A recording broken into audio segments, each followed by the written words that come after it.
How's it going, everyone? Mike here and Stephanie once again. We are doing a quickie review of the movie Equalizer. Now it goes to DVD and Blu-ray this Tuesday, and I gotta say, it was a pretty good movie. It was a pretty interesting movie. I had no expectations. Yeah, no expectations. We watched it in Vengeance Mode. Yeah, didn't really know what that was gonna be going into it. Recommendations: only watch Vengeance Mode if you've seen the movie the first time. For sure. It splits up the movie with like behind the scenes featurettes of scenes, so it kind of cuts off your movie watching if you're watching it for the first time. It was cool for us. It was cool. Because we like behind the scenes stuff. Right. But we hadn't seen the movie yet, so it really, there was that behind the scenes where it completely spoiled the ending. Yeah, and I watched it, I'm like, are you kidding me? Well, now I know what happens. Now I know exactly who lives, who dies, and I was pissed, Yeah. but it was cool to see the behind the scenes. Yeah, behind the scenes were really good. I would say Denzel Washington physically was the oldest he's ever looked. Yes. But in the behind the scenes, he looked way younger. But as the character Rob McAllister, that's his name, right? Robert McAllister. Yeah. Yes. As Robert McAllister, he looked older and he kicked some ass. He kicked a lot of ass. He was good. Like he was like the non-martial art Jackie Chan. Like he didn't have any martial art skills. It was just kind of just a gritty fight. Well, in the behind the scenes, it said that Denzel didn't want to do martial arts stuff. So you can see it when he's kicking butt and slicing people's throats. Yeah, he was a very unique fighter. He didn't really have a set style, and he used everything around him, which Jackie Chan does a lot of the time too. Like he would use anything from a t-shirt to a window. Yeah, he would use anything, right? And that was cool about this movie. I'd say this movie is like, I don't even know if I could compare it to anything. It does compare it on the menu to like a different type of superhero. Mm-hmm. I'd say it's like a Jackie Chan almost mixed with a James Bond-ish kind of character. A little bit with like Taken. Yeah, like with Liam Neeson's with character. less class. Yeah, there's no class. There's no class. There is class with his character, but there's no class with how he fights. I also love how Chloe Grace Moretz was in it for like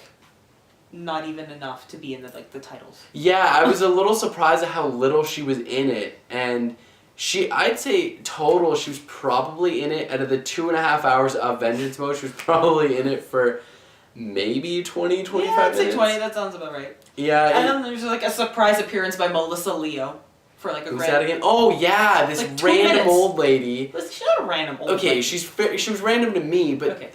I would say this movie is great to watch if you can watch it in 2 parts, because it was great, but it was so slow that we actually had to take a break because we needed to digest what we had just seen because it was so slowly paced. It's a character-driven movie, right? So it's not just the pure action movie like you see with like Nonstop or Transformers or stuff like that, where there's always action. It's character-driven. I almost expected more gore as well, which there wasn't in this movie. There were some pretty nasty kills. Right, but I expected it to be all killing. Yeah. And that's almost what they built it up to be. I'm glad that it wasn't. I'm glad that it was very character-driven. The movie was directed very, very smart. I almost want to say it was almost Scorsese-esque. So I also like the way that they did the slow-mo action sequences where he went through what's in the room. Mm-hmm. That was and you saw it from his perspective and every little thing he observed, even when it wasn't in that point of view, but the camera also focused on something as subtle as a corkscrew. Like outside of his vision, you see the guy opening the bottle of wine, and you think it's almost an insignificant shot. Nothing was insignificant about this movie, which I really liked because there was no filler. No. For a 2.5 hour long movie, there was no filler. Mind you, without Vengeance Mode, it's only, I think, 2:12 is what I saw. So like extra 20 minutes. Yeah. It was good though. I appreciated seeing the behind the scenes. I kind of wish I'd seen the original first. Or if they waited until all the scenes happened and then did the behind the scenes. That was the weird thing. They did the behind the scenes first, and then the scene, so it spoiled certain scenes for us. In most scenes, though, it didn't spoil anything critical until the ending one. It spoiled the complete ending. Yeah. It was cool, though, like, the way they slow-mo'd certain things, the way they sped up others.